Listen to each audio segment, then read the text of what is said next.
Welcome to wellness yoga and exercise. আজকে আমি করব উষ্ট্রাসনা। প্রথমে করছি অর্ধ উষ্ট্রাসনা। প্রথমে নীল ডাউনের ভঙ্গিতে বসতে হবে। এরপর ধীরে ধীরে শ্বাস ত্যাগ করতে করতে মাথাকে পেছনের দিকে নিয়ে যেতে হবে। হাত থাকবে কোমরে ভর দিয়ে। এই অবস্থায় 5 থেকে 10 সেকেন্ড থাকতে হবে এবং এই 5 থেকে 10 সেকেন্ড থাকবে শ্বাস বন্ধ অবস্থায়।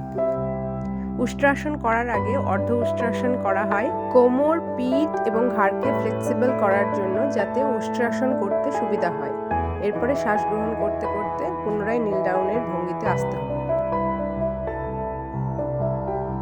এরপরে কিছুক্ষণ রেস্ট নেওয়ার পরে আবার শ্বাস ত্যাগ করতে করতে হাত দুটোকে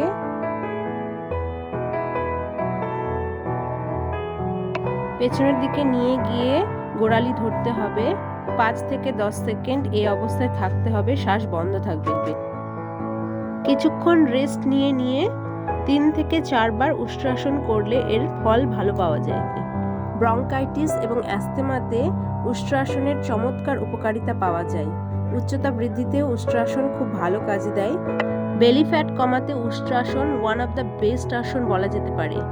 রেগুলারলি উষ্ট্রাসন অভ্যেস করলে নার্ভাস সিস্টেম স্ট্রং থাকে এবং স্পাইনাল কর্ড থাকে ফ্লেক্সিবল, এবং কনস্টিপেশন ও কিডনির প্রবলেমকেও অনেকটাই দূরে রাখে।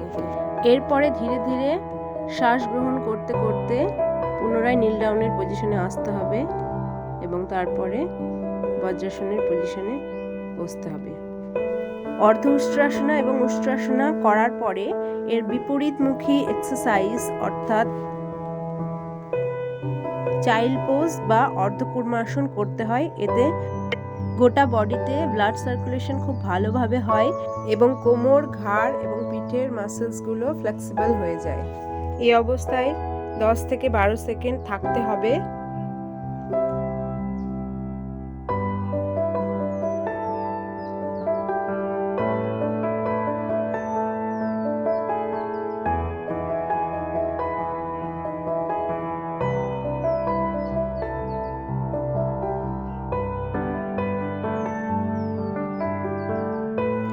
তারপর ধীরে ধীরে পুনরায় বজ্রাসনের পজিশনে এসে আসনটিকে কমপ্লিট করতে হবে।